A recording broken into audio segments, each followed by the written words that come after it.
Hi guys, welcome to my channel GS study point.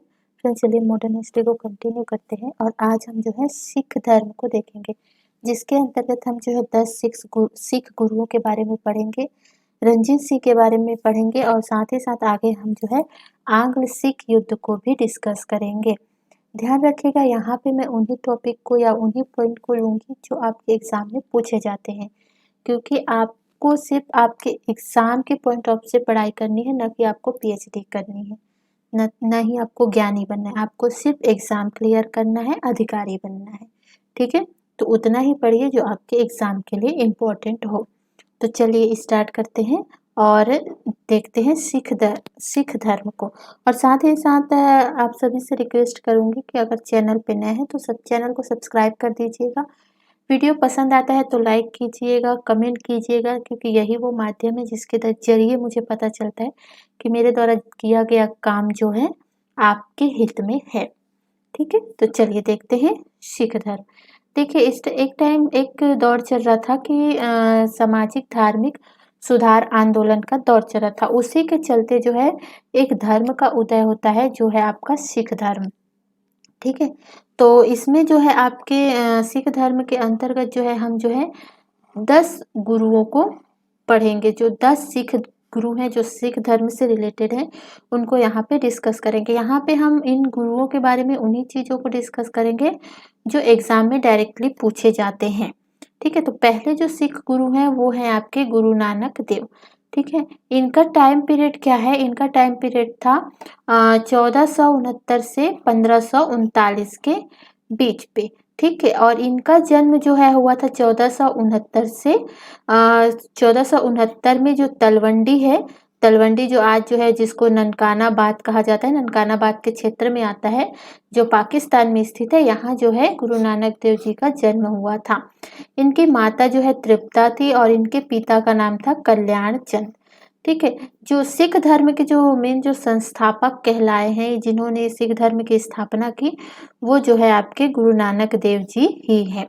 ठीक है, इन्होंने एक करतारपुर शहर बसाया था जो आज पाकिस्तान में स्थित है, और यहीं पे जो है इनकी जो है 1539 में मृत्यु हो गई थी। इनमें एक ध्यान रखना है, जो आज हम जो लंगर व्यवस्था देखते हैं, जो आपके गुरुद्वारा में आपने देखा होगा लंगर लगता है। ठीक है, जो उन लंगर व्यवस्था को प्रारंभ जो है गुरु नानक देव द्वारा ही किया गया था। ठीक है, इन्होंने एक वर्ड दिया था, एक व्यवस्था दी थी, संगत और पंगत। ठीक है, संगत मतलब जो है गुरुओं के समीप बैठना, और पंगत मतलब जिसका संबंध जो है आपके लंगर से है। ठीक है, चलिए आगे नेक्स्ट जो दूसरे सिख गुरु आए वो है अंगद, जो इनके शिष्य थे। ठीक है, और इनका जो टाइम पीरियड है 1539 से 1552 तक जो रहा है। इनमें दो चीज़ें आपको याद रखनी है। एक तो इन्होंने जो है गुरुमुखी लिपि का जो है आविष्कार किया था। क्वेश्चन पूछे जाते हैं कि गुरुमुखी लिपि का आविष्कार किसके द्वारा किया गया था, तो आपको बताना है अंगद के द्वारा। यहाँ पे दूसरी चीज़ और याद रखनी, जो लंगर व्यवस्था गुरु नानक देव द्वारा प्रारंभ की गई थी, उनको जो है इन्होंने स्थायी बनाया। जो आज हम जो है गुरुद्वारा में जो लंगर व्यवस्था देखते हैं, लंगर के माध्यम से जो भूखों को खाना खिलाया जाता है, ठीक है, वो जो है इन्होंने ही जो इसको स्थायी बनाया था। नेक्स्ट जो गुरु आए, तीसरे गुरु आए, वो थे आपके अमरदास। ठीक है, अमरदास जो है अकबर के समकालीन थे। ठीक है, ध्यान रखिएगा। और अकबर ने ही जो इनकी पुत्री थी उनको जो है 500 बीघा जमीन जो है दान में दिया था। ये आपको याद नहीं रखना है, बस आपको ये याद रखना है कि अमरदास जो है किनके समकालीन थे, तो ये थे अकबर के समकालीन। इन्होंने जो है अपनी गद्दी स्थापित की थी, वो की थी गोविंद वाल में। ठीक है, और ये जो है शिष्य थे अंगद के। नेक्स्ट आते हैं जो है आपका रामदास, जो है अमरदास के जो शिष्य होते हैं। तो रामदास में आपको दो चीज़ें याद रखनी। एक तो इन्होंने जो है अमृत सरोवर नामक शहर बसाया, जो आगे चलकर अमृतसर के नाम से जाना जाता है। जो आज का अमृतसर है, उनको जो है रामदास द्वारा ही जो है बसाया गया था। और जो गुरु पद थे, जो शिष्य जो है नेक्स्ट जो शिष्य जो है बनते आ रहे थे गुरु, तो उस गुरु पद को इन्होंने जो है वंशानुगत किया, या फिर बोल सकते हैं पैतृक उल्लेख किया। अब जो है जिनके पुत्र होंगे वो जो है गुरु बनते जाएंगे। तो नेक्स्ट जो गुरु बनते हैं रामदास के पुत्र होते हैं वो है अर्जुन देव। तो इनका जो टाइम पीरियड है वो 1581 से 1606 के बीच है। इनको जो उपाधि इनकी है वो है सच्चा बादशाह की जो है इनको उपाधि प्राप्त है। और साथ ही जो याद रखिएगा 1589 में इन्होंने जो है अमृतसर में जो तालाब है, तालाब के मध्य में इन्होंने हरमिंदर साहब का मंदिर जो है बनवाया था, जिसको आज हम स्वर्ण मंदिर या गोल्डन टेम्पल के नाम से जानते हैं। इनको जो है अर्जुन देव ने ही बनवाया था। ठीक है, और याद रखिएगा 1604 में इन्होंने जो है एक आदि ग्रंथ की जो है स्थापना की थी। ठीक है, आदि ग्रंथ की जो है रचना की थी किसने? अर्जुन देव ने। क्वेश्चन पूछे जाएंगे तो याद रखिएगा गुरुमुख लिपि का जो है अंगद ने किया था और आदि ग्रंथ की रचना जो है अर्जुन देव ने की थी। ठीक है, 1606 में जो है जहांगीर द्वारा जो है इनको मृत्युदंड दे दिया जाता है। क्यों? क्योंकि ये जो है अर्जुन देव द्वारा जो है खुसरो को आशीर्वाद दिया जाता है और खुसरो और जहांगीर के मध्य पहले से ही जो है मतभेद चल रहे होते हैं। तो इसी गुस्से में आके जो है जहांगीर जो है अर्जुन देव को जो है बंदी बना लेते हैं और 1606 में जो है इनको जो है मृत्युदंड दे देते हैं। क्लियर है? तो इससे एक चीज और याद रखिएगा कि अर्जुन देव जो है किनके समकालीन थे? तो जहांगीर के समकालीन थे। ये भी क्वेश्चन यहाँ से आपको बन सकता है।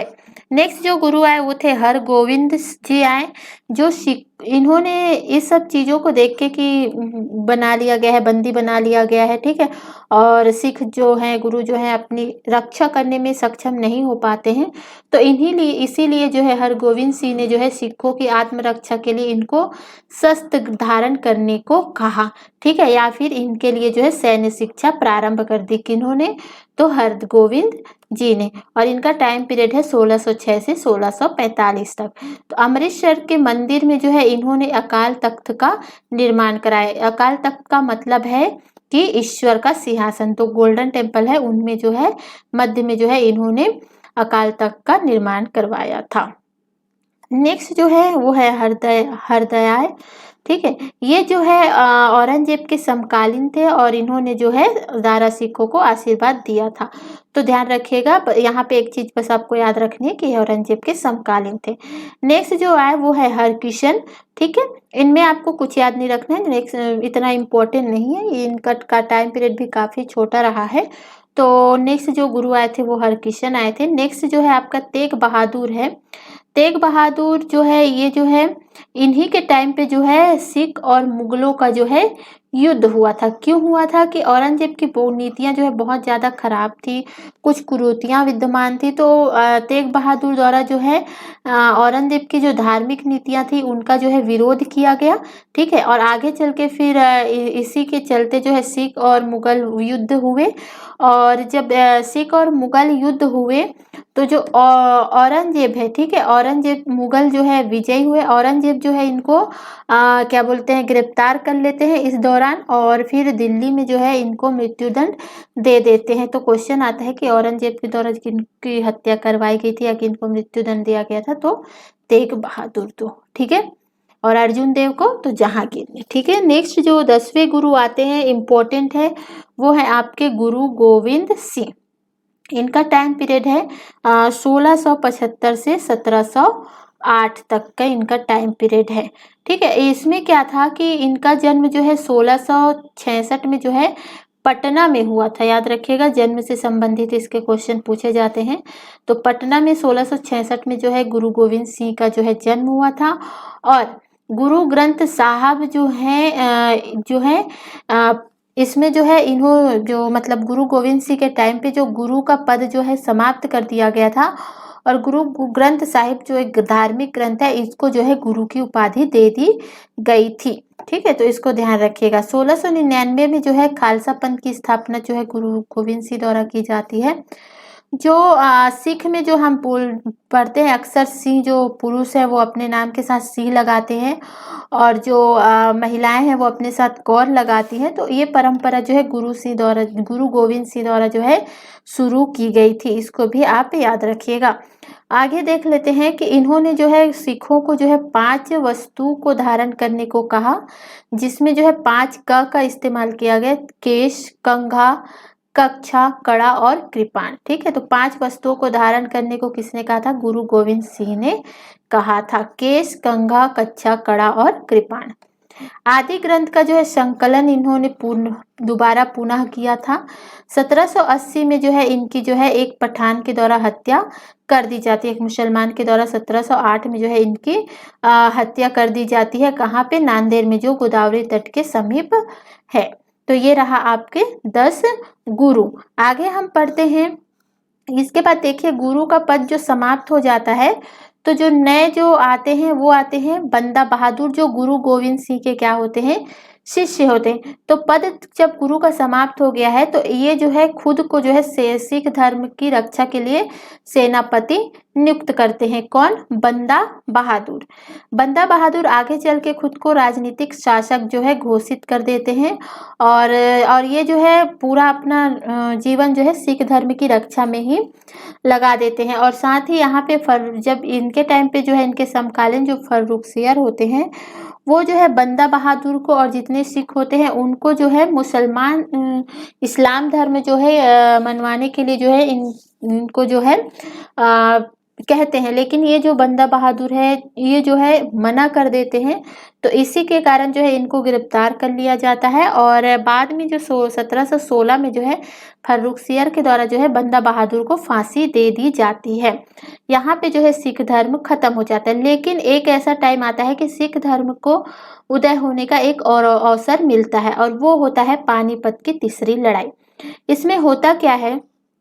तो पानीपत की तीसरी लड़ाई हमने मराठा साम्राज्य में पढ़ा था कि ये होता है। यहाँ पे जो है अफगान से जो है अफगानी शासक जो अहमद शाह अब्दाली आते हैं वो भारत को लूटने के उद्देश्य से आते हैं। तो इसी के चलते जो मराठा है, ठीक है, तो मराठा और जो अहमद शाह अब्दाली है इनकी जो है 1761 में पानीपत में जो है इनकी लड़ाई होती है। ठीक है, तो जब इसमें जो है मराठा जो है बुरी तरीके से पराजित हो जाते हैं और अहमद शाह अब्दाली जिस काम से आया होता है, बस लूटने के नाम से आया होता है, लूट के ये वापस चला जाता है और मराठा की शक्ति जो है बहुत चीड़ हो जाती है और मुगल भी उस टाइम इतने ज़्यादा एक्टिव नहीं रहते हैं। तो यहाँ पे एक फिर से यहाँ पे जो पंजाब स्थान है वहाँ पे जो सिख होते हैं उनको जो है अपनी जो धर्म को स्थापना करने का जो है एक बहुत ही अच्छा अवसर मिल जाता है और वो जो है पुनः जो है सिख धर्म की जो है स्थापना यहाँ पे करते हैं। तो इसके लिए क्या किया जाता है कि जो पंजाब क्षेत्र है, पंजाब क्षेत्र को जो है 12 मिसलों में बांट दिया जाता है। ठीक है, तो पंजाब क्षेत्र को 12 मिसलों में बांट दिया जाता है। आगे हम जो है रणजीत सिंह को देख रहे हैं। तो इसमें जब सिखों को जो उदय होने का एक अवसर मिलता है तो वो अवसर का फायदा उठाते हैं और पंजाब वाला जो एरिया होता है उसको जो है 12 मिसलों में बांट देते हैं और 12 मिसलों का मतलब जो है 12 भाग में बांट देते हैं, जिसमें से एक बहुत ही प्रभावी और शक्तिशाली भाग होता है वो है सुकेर चकिया। इसी में जो है एक मिसल होता है या एक भाग होता है वो है आपका सुकेर चकिया, जो है रावी से चिनाब नदी के मध्य जो है ये जो है स्थान होता है सुकेर चकिया। इसी के जो संस्थापक होते हैं वो होते हैं आपके चरम सिंह। ठीक है, और यहीं पे एक व्यक्ति होते हैं महासिंह। तो इन्हीं के घर पे 1780 में जो है एक पुत्र का जन्म होता है जिसका नाम होता है रणजीत सिंह। ठीक है, रणजीत सिंह जो है बाद केवल 12 वर्ष के होते हैं तब ये जो है शासक बन जाते हैं किसके? सुकेर चकिया के। ठीक है, तो 1792 में जो है रणजीत सिंह जो है सुकेर चकिया के शासक बनते हैं। आगे जो है ये जो है अपनी राजधानी बनाते हैं। ये अपनी राजधानी 2 राजधानी बनाते हैं, एक तो राजनीतिक राजधानी बनाते हैं लाहौर को और दूसरी जो है धार्मिक राजधानी बनाते हैं अमृतसर को। लाहौर जो है 1799 में जो है राजधानी बनी थी पंजाब की, जिसको आपको ध्यान रखना है, रणजीत सिंह द्वारा बनाया गया था। ठीक है, इसी टाइम पे जो ब्रिटिशों का जो है विस्तारवादी जो नीति चल रही होती है तो रणजीत सिंह के साथ जो है इसी के चलते एक ब्रिटिशों की जो है अमृतसर की संधि होती है, क्योंकि अमृतसर पे रणजीत सिंह का नियंत्रण हो चुका होता है और ब्रिटिश जो है चाहते हैं कि ये जो है इनके पक्ष में आए, इसलिए रणजीत सिंह के साथ जो है इनकी जो है एक संधि होती है 1809 में और ये जो है संधि होती है मेटकॉफ और रणजीत सिंह के बीच। देखिए उस टाइम जो है अमृतसर की संधि के टाइम पे गवर्नर होते हैं लॉर्ड मिंटो। ठीक है। लॉर्ड मिंटो जो है अपने नेतृत्व में जो है मेटकॉफ को भेजते हैं और रणजीत सिंह के साथ संधि करते हैं और इस संधि के अंतर्गत कहा जाता है कि सतलज नदी को दोनों शक्तियों मतलब एक दूसरे की सीमा को पार नहीं करेंगे। जैसे कि यहाँ पे है सतलज नदी, तो सतलज नदी के इधर जो है रणजीत सिंह का क्षेत्र रहेगा और इधर जो है पूरा जो है आपके ब्रिटिशों का क्षेत्र रहेगा और इस नदी को जो है कोई भी पार नहीं करेगा। ठीक है, तो इस तरह की जो है मेटकॉफ और रणजीत सिंह के बीच जो है संधि होती है। यहाँ पे रणजीत सिंह के लिए एक याद रखिएगा, शाह शुजा जो अफगानिस्तान के शासक होते हैं उनके द्वारा जो है रणजीत सिंह को कोहिनूर का हीरा जो है उपहार स्वरूप दिया जाता है। क्यों? क्योंकि ये जो है शाह शुजा को अफगानिस्तान के शासक बनने के ये जब अफगानिस्तान के शासक बनने में जो है हेल्प करते हैं रणजीत सिंह शाह शुजा की, तो इसी के लिए जो है कोहिनूर हीरा जो है रणजीत सिंह को शाह शुजा के द्वारा दिया जाता है।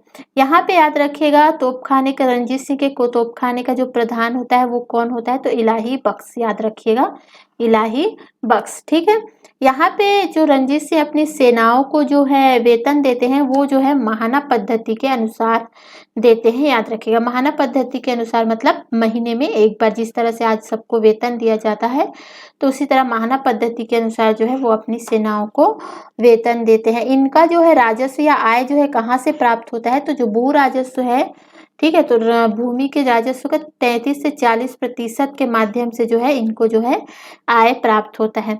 आगे चल के जो है रणजीत सिंह जो है मुल्तान, कश्मीर, पेशावर इन सब पे जो है ये नियंत्रण कर लेते हैं और 1839 में जो है, यहाँ लिख लीजिएगा, 1839 में जो है रणजीत सिंह की जो है मृत्यु हो जाती है। आगे जो है इनके जो पुत्र आते हैं खड़क सिंह, आगे जितने शासक आते हैं सिख संबंधी, ठीक है, वो जो है बहुत ही कमजोर होते हैं और कुछ कुछ टाइम के लिए ही होते हैं। जैसे खड़क सिंह आते हैं ये 1839 में आते हैं और इनकी जो है उसी टाइम पे मृत्यु हो जाती है कुछ ही महीने में। फिर उसके बाद नैनीहाल आते हैं, 1839 से 40 के मध्य रहते हैं, फिर इनकी मृत्यु हो जाती है। फिर शेषी आते हैं, इनकी भी मृत्यु हो जाती है, मतलब एक उत्तराधिकारी का दौर चल रहा होता है, उसके चलते जो है इनकी मृत्यु हो थोड़े थोड़े टाइम में ही मृत्यु हो जा रही थी। नेक्स्ट जो देखते हैं, नेक्स्ट जो शासक आते हैं वो आते हैं दिलीप सिंह। ठीक है, इनका जो कार्यकाल होता है 1843 से 49 तक होता है और ये जो है बहुत ही अल्प वयस्क होते हैं, इनकी आयु जो है बहुत कम होती है, जिसकी वजह से जो है इनके संरक्षक के मतलब संरक्षक के तौर पे जो है रानी जिंदल जो है इनकी जो है संरक्षिका बनती है। ठीक है, और पूरा जो काम है कार्यभार है वो रानी जिंदल ही संभालती। रानी जिंदल जो है जो रणजीत सिंह है उनकी जो है पत्नी होती है। ठीक है, और दिलीप सिंह के टाइम पे ही जो है दो युद्ध जो के एक टाइम क्या होता है कि इस टाइम पे ये हो चुका होता है कि डलहौजी की जो हड़प नीति आ चुकी होती है, जिसका हमने पहले भी पढ़ा था कि डलहौजी की हड़प नीति आ चुकी होती है, तो इसी के चलते जो है इसको जो है यहाँ से हटा दिया जाता है दिलीप सिंह को। तो इसीलिए जो है रानी जिंदल और जो सिख हैं अंग्रेज हैं उनके बीच जो है युद्ध होता है, वो जो है अपने क्षेत्र को जो है नहीं देना चाहते हैं, तो इसी के चलते जो है आंग्ल सिख युद्ध होता है, प्रथम आंग्ल सिख युद्ध। तो जाहिर सी बात है कि क्योंकि ये जो है बहुत ही कमजोर हो चुके होते हैं जो सिख होते हैं, तो अंग्रेज ही जो है इसमें विजयी होते हैं और दो संधियां होती है, एक तो लाहौर की संधि होती है 1846 में और 1846 में ही भैरववाल की संधि होती है प्रथम आंग्ल सिख युद्ध में। ठीक है, तो इसके जरिए जो है सिख का जो है कुछ एरिया जो है अंग्रेजों को दे दिया जाता है। आगे अब अंग्रेज ये समझ चुके होते हैं प्रथम आंग्ल सिख युद्ध के बाद कि सिखों की स्थिति जो है बहुत कमजोर हो चुकी है और इसको जो है सिख को या पंजाब को अपने अंदर मिलाना जो है बहुत ही आसान है। तो इसके लिए वो है बहुत से ऐसे ऐसे व्यवहार करते हैं जिसकी वजह से जो है ये जो दोबारा से जो है आंग्ल सिख युद्ध हो, जैसे कि रानी जिंदल के साथ अनैतिक व्यवहार करते हैं, वहाँ के लोगों के साथ अनुचित व्यवहार करते हैं, तो इसके चलते जो है दूसरा जो है आंग्ल सिख युद्ध शुरू हो जाता है और वो 1848 से 49 के बीच चलता है। इसमें जो है सिख जो है बुरी तरीके से पराजित होते हैं, ठीक है। और जो दिलीप सिंह होते हैं उनको जो है इसमें जो है अपदस्थ कर दिया जाता है और 50,000 पेंशन देके इनको जो है लंदन में पढ़ाई करने के लिए भेज दिया जाता है। इस तरह से जो है द्वितीय आंग्ल सिख युद्ध खत्म होता है। ये रहा आपका सिख साम्राज्य, सिख युद्ध, सिख धर्म। वीडियो कैसा लगा बताइएगा और पसंद आता है तो इसको लाइक भी कर दीजिएगा, ठीक है। तो थैंक यू फॉर वॉचिंग।